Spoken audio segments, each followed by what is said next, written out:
Olá, senhoras e senhores, estamos aqui para o nosso segundo Veras News, nosso programa de atualidades. Hoje nós iremos trabalhar 8 temas relevantes com chance de cair em prova de concurso. Tá bacana? Alguns, de certa forma, são novos capítulos de temas que a gente já viu no primeiro programa.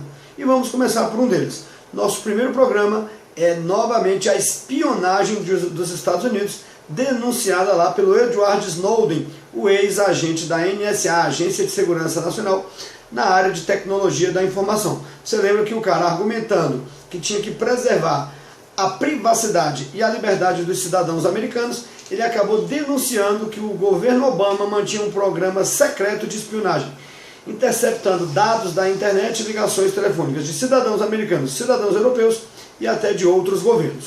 Pois bem, quando Edward Snowden estava na área de trânsito ainda do aeroporto de Moscou, já que ele não podia entrar e nem sair lá da Rússia, ele, Snowden, concedeu uma entrevista para o jornalista inglês Glenn Greenwald, jornalista do The Guardian, famoso jornal inglês. E nessa ocasião ele não só concedeu a entrevista, ele forneceu documentos para o Glenn Greenwald, e nesses documentos mostrava que o Brasil era o segundo país mais espionado do mundo. Mas a coisa iria piorar. O jornalista inglês, junto com a jornalista global Sonia Bridge, produziram 2 reportagens para o Fantástico e, por meio de documentos, provaram que a presidenta Dilma e seus principais assessores tinham suas ligações telefônicas e todos os e-mails interceptados. Além da presidenta Dilma e de seus principais assessores, também interceptavam e-mails e ligações telefônicas da Petrobras. Dilma foi até a televisão e disse que estava indignada porque os Estados Unidos tinham ferido a soberania nacional. Logo depois ocorreu uma reunião do G20 em São Petersburgo, na Rússia. Reunião do G20, os 20 países mais industrializados do mundo. Dilma e Obama sentaram lado a lado numa plena situação de constrangimento. Ao término do primeiro dia de reunião, ocorreu lá uma conversa rápida entre Obama e Dilma, e o Obama prometeu dar explicações para Dilma a respeito dessa espionagem até o dia 11 de setembro. No dia marcado, 11 de setembro, o embaixador brasileiro Luiz Alberto Figueiredo foi até Nova York para receber as tais explicações. Ele foi recebido lá por uma do 3º escalão, lá dos Estados Unidos, e a mulher não deu explicação qualquer, em virtude de os Estados Unidos não terem dado explicação. E também pelo fato deles não terem feito um pedido oficial de desculpas, a Dilma suspendeu a viagem oficial que faria aos Estados Unidos no mês de outubro. Tá bacana? Suspendeu a viagem. Agora tome cuidado, o Brasil continua com relações diplomáticas e também com relações comerciais com os Estados Unidos. Na prova de concurso eles vão tentar enganar vocês, dizendo que o Brasil cortou relações diplomáticas e comerciais. A gente está indignado, mas a gente não é doido de cortar relações comerciais com os Estados Unidos. Tudo bem? De certa forma isso teve continuidade. No dia 24 de setembro, agora, finalzinho de setembro, ocorreu a Assembleia Geral das Nações Unidas. E como é tradição, quem fez o discurso de abertura da Assembleia Geral da ONU foi a presidenta Dilma. Presta atenção, não é porque ela está com essa moral não. Desde que teve a primeira reunião da ONU em 1947, lá naquela ocasião, quem fez o discurso de abertura foi o embaixador brasileiro Oswaldo Aranha, e eles mantiveram essa tradição. Pois bem, senhores, nosso segundo assunto hoje, também envolvendo aí os Estados Unidos e até essa questão da espionagem, é a Assembleia Geral da ONU. Lá você já viu que a Dilma, fez duras críticas ao presidente Barack Obama e a esse programa de espionagem dos Estados Unidos. Mas o outro assunto que pode ser cobrado é a mudança de postura do novo presidente do Irã, quando comparada ao seu antecessor. Lembra lá que o ex-presidente iraniano Mahmoud Ahmadinejad, que era um doidão de primeira qualidade, amigo do presidente Lula, disse o quê?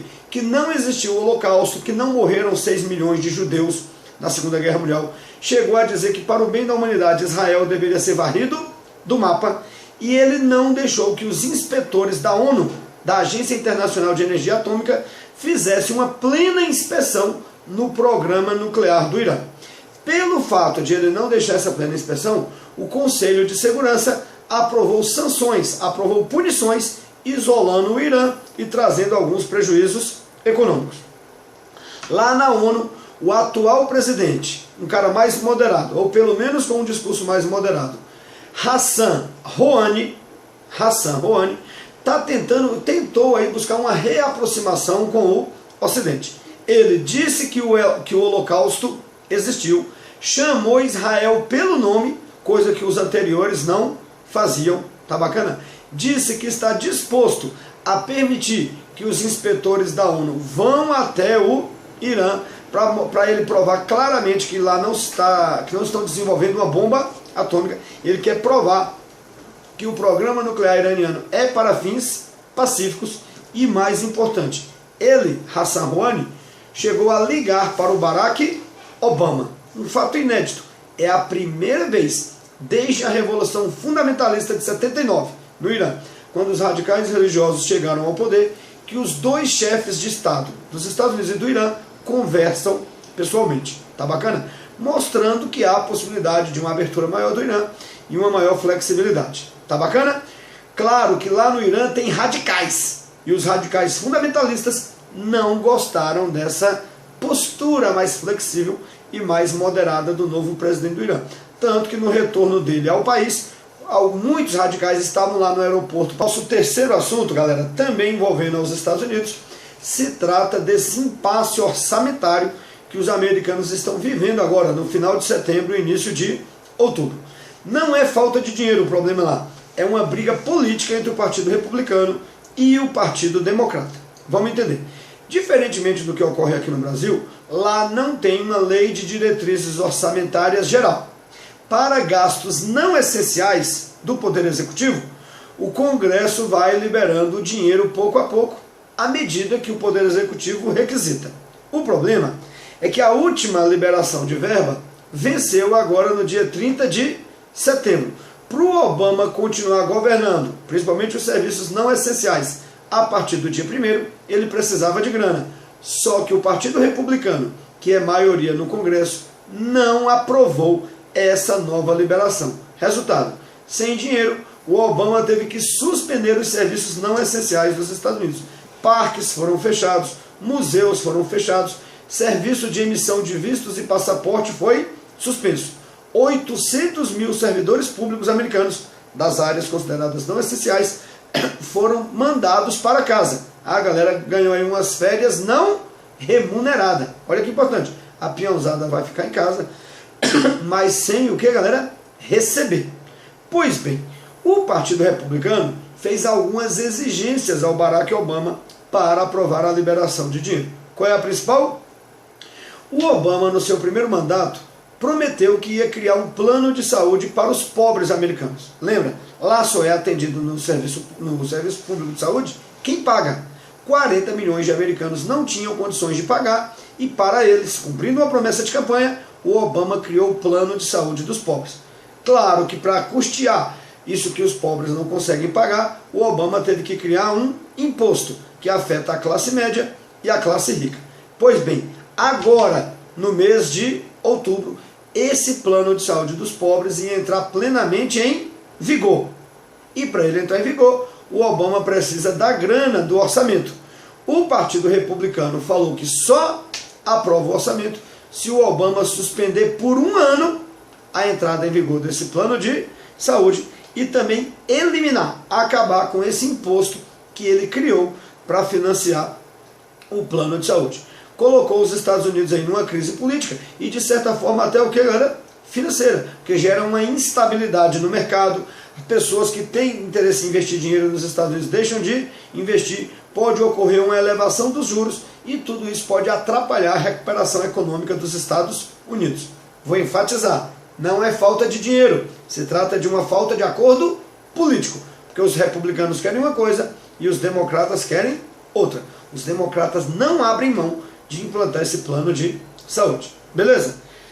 O quarto assunto para a gente é outro assunto que a gente retoma a aula anterior, a questão da Síria e a utilização de armas químicas.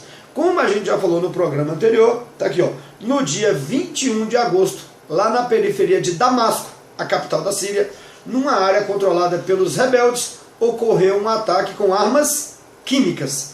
levando à morte de cerca de 1.400 pessoas. Vocês lembram das fileiras de crianças e corpos espalhados pelo chão? Pois bem, os rebeldes dizem que quem usou arma química foi o Bashar al-Assad, o ditador sírio. O Bashar al-Assad diz que não foi ele e coloca a culpa nos rebeldes. Ele diz que os rebeldes mesmo é que jogaram essa arma química para colocar a culpa nele e forçar uma intervenção estrangeira na guerra civil que já dura mais de 2 anos e meio no país e que já matou mais de 100 mil pessoas. Tem meus lados, gente. O certo é que houve a utilização de armas químicas. Os Estados Unidos disseram que tinham provas cabais de que foi o Bashar al-Assad. E o Obama chegou a ameaçar atacar a Síria. A França e a Inglaterra também chegaram a ameaçar atacar as forças do Bashar al-Assad. Mas a Rússia, que é uma grande aliada do ditador sírio, não permitiu. Por fim, esse ataque acabou não acontecendo. Vladimir Putin, presidente da Rússia, criou ali uma espécie de plano de paz. Ele convenceu o Bashar al-Assad de entregar todas as suas armas químicas para a ONU, a fim de evitar esse ataque dos Estados Unidos e de outros países. Uma equipe de inspetores da ONU está lá na Síria agora, já está tomando posse dessas armas químicas e irá destruir todas. É mais de 1 tonelada de armas químicas. Com a entrega das armas químicas, acaba a justificativa para os Estados Unidos atacarem a Síria. Resultado, os Estados Unidos não atacam, a Inglaterra não ataca, a França não ataca, e a guerra civil na Síria continua. E vai durar mais de 1 ano, e o Bashar al-Assad e os rebeldes continuarão se matando, e quem sofre com isso é a população civil. Lembra? Já morreram mais de 100 mil pessoas e há mais de 2 milhões de refugiados. O povo com medo de fugir, com medo de morrer, está fugindo da Síria para os países vizinhos, vivendo em condições extremamente precárias, e a guerra civil já gerou também uma crise humanitária. Falta alimento, falta água, as doenças estão se proliferando nos acampamentos de refugiados. Bacana? O nosso quinto assunto envolve questões climáticas, assunto número 1 de todos os órgãos realizadores de concurso. Todo edital de concurso de atualidade vem escrito lá, galera, ecologia e desenvolvimento sustentável. Pois bem, agora nos últimos dias, 2 relatórios climáticos importantes foram divulgados. O primeiro foi um relatório aqui no Brasil de um órgão chamado Painel Brasileiro de Mudanças Climáticas. É um órgão ligado ao Ministério do Meio Ambiente, formado por vários cientistas brasileiros que estudam o aquecimento global e as mudanças climáticas. O que esses cientistas concluíram, brasileiros? Que a temperatura atmosférica no nosso país deve subir de 1 a 6 graus Celsius nos próximos 100 anos, dependendo da região. E em virtude disso, aumentarão as chuvas no sul e sudeste e diminuirão significativamente as chuvas no centro-oeste e no norte e nordeste. Chovendo demais em algum lugar e de menos em outro, a agricultura brasileira será plenamente afetada, a geração de energia será afetada e até o abastecimento de água para a população. A outra conclusão desse relatório é que, em virtude dessas mudanças climáticas, o Cerrado, que já tem uma estação seca, vai ter o ano todo seco. Logo, a tendência é o Cerrado virar uma caatinga. A Amazônia, com menos chuva, deve virar uma espécie de cerrado. E a caatinga, que já é muito seca, deve virar um deserto. Então é uma visão catastrófica aí dos cientistas brasileiros do Painel Brasileiro de Mudanças Climáticas. Agora, no mês de setembro, o IPCC, Painel Intergovernamental de Mudanças Climáticas, que é um órgão ligado à ONU, formado por cientistas de vários países, publicou um novo relatório catastrófico sobre as mudanças climáticas. O último relatório deles tinha sido publicado em 2007, na ocasião em que o IPCC até ganhou o Prêmio Nobel da Paz por denunciar o problema do aquecimento global. E o atual relatório ratificou o anterior. Conclusão dos cientistas: o aquecimento global existe, ele é causado pela ação humana e a certeza disso é de 95%.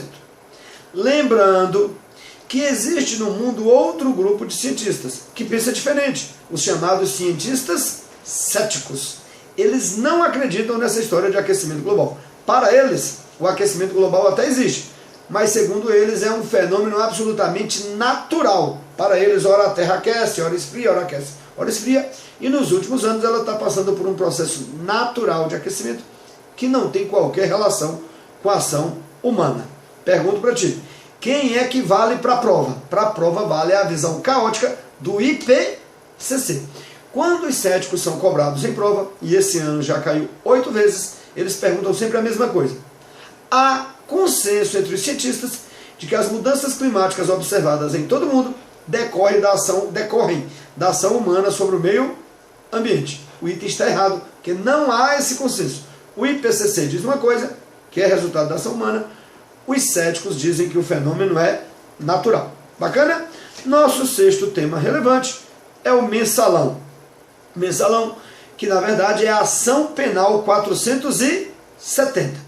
Você lembra lá que em 2006 explodiu o escândalo do mensalão, o caso foi parar no Supremo, por causa da galera do foro privilegiado, e por fim o Joaquim Barbosa concluiu sua análise, seu estudo, passou para o Lewandowski revisar, houve o julgamento e 12 pessoas foram condenadas a regime fechado ou semiaberto, entre elas o José Disseu, considerado o líder do esquema. Esses condenados entraram com embargos de declaração que foram quase todos negados agora no mês de agosto e setembro. E depois os advogados entraram com os chamados embargos infringentes. Presta atenção. 12 condenados, 12 réus foram condenados por lavagem de dinheiro e formação de quadrilha. Mas não houve uma decisão unânime dos ministros do Supremo. E aí, olha o que diz aqui o artigo 609 do Código de Processo Penal. Caberá embargo infringente quando não for unânime a decisão de segunda instância desfavorável ao réu. A decisão foi desfavorável aos réus, eles foram condenados por lavagem de dinheiro e formação de quadrilha. Mas eles obtiveram mais de 4 ou mais votos favoráveis. Como obtiveram 4 ou mais votos favoráveis, não houve a unanimidade e o embargo infringente foi aceito. Logo, eles terão direito a um novo julgamento. Lembrando que isso gerou uma grande polêmica. 5 ministros votaram favoráveis à aceitação dos embargos infringentes, 5 votaram contrários e a decisão ficou para o ministro mais velho da corte, o decano Celso de Mello.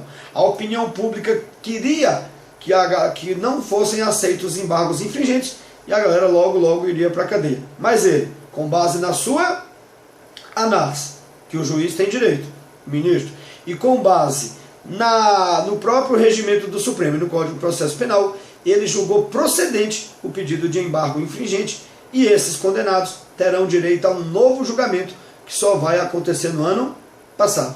No meio jurídico, todo mundo analisou com certa tranquilidade, mas a opinião pública não gostou nem um pouquinho dessa história, porque queria mesmo era ver a galera do mensalão em cana. Tá bacana? O outro assunto foram 2 episódios de violência lá nos Estados Unidos, agora nos últimos dias, que devido à paranoia e à situação psicótica que os americanos vivem em relação ao terrorismo, eles no primeiro momento acreditavam que era terrorismo, mas não era. No dia 16 de setembro, um ex-funcionário terceirizado da Marinha entrou numa base militar da Marinha Americana em Washington, a 2 km da Casa Branca, e abriu fogo, meu amigo, meteu bala e morreram 13 pessoas, lá, incluindo civis e militares. O rapaz sofria de problemas psicológicos e foi descontar em quem não tinha nada a ver. O Washington parou, os Estados Unidos pararam, porque eles acreditavam que se tratava de um atentado terrorista. Não foi. Essa semana agora, primeira semana de setembro, nós estamos gravando isso aqui no sábado à noite, dia 5 de setembro, nessa primeira semana de setembro, uma mulher com a filha e com o filhinho no carro, furou uma barreira da segurança lá entre o Capitólio, que é o Congresso americano, e a Casa Branca. Não se sabe direito ao certo porquê, ela furou, avançou com o carro, a polícia, o serviço de inteligência perseguiu a mulher como se fosse uma cena de filme hollywoodiano e meteram bala, meu amigo. A criança saiu ilesa, a mulher acabou morrendo e mais uma vez a cidade e o país pararam porque eles acreditavam que se tratava de um atentado terrorista no primeiro momento. Lê meus lábios. O examinador vai tentar te enganar na prova e vai dizer que tanto esse caso da Marinha, Marinha Americana, onde morreram 13 pessoas. Como esse caso da cidadã que foi morta lá após ter furado uma barreira policial, eles vão tentar relacionar esses dois casos a atentados terroristas. E não foi. Tá claro? E por fim, para finalizar o nosso segundo Veras News, nosso programa de atualidade, mais atual do que nunca, na primeira semana de setembro, o Tribunal Superior Eleitoral negou o registro ao partido Rede Sustentabilidade, que era o partido da Marina. Motivo: ela não conseguiu recolher as assinaturas suficientes para que o partido ganhasse registro. Há todo um debate político. Ela diz que conseguiu essas assinaturas, mas que os cartórios eleitorais foram morosos e não reconheceram essas assinaturas. E muitos não reconheceram a assinatura e nem justificaram. Independente disso, se foi por uma questão política ou não, o partido da Marina não foi criado. Resultado: agora, no sábado, dia 5, à tarde, Marina, em entrevista coletiva, confirmou sua filiação ao PSB, o Partido Socialista Brasileiro, um dos partidos que mais cresceu aí nos últimos tempos, do governador de Pernambuco, Eduardo Campos, que é também um provável candidato à eleição presidencial de 2014.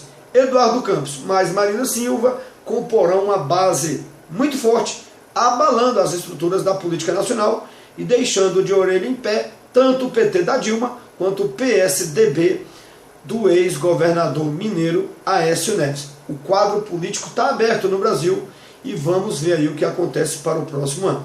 Bacana? Então, encerramos aqui hoje nosso segundo Veras News, com a ajuda aqui do nosso amigo Danilo Rigomonte. Tá bacana? Que tá, é o nosso produtor e editor hoje aqui. Qualquer dúvida, entra lá no Facebook, entra lá na nossa página e tire suas dúvidas. Até o próximo programa. Um abraço a todos.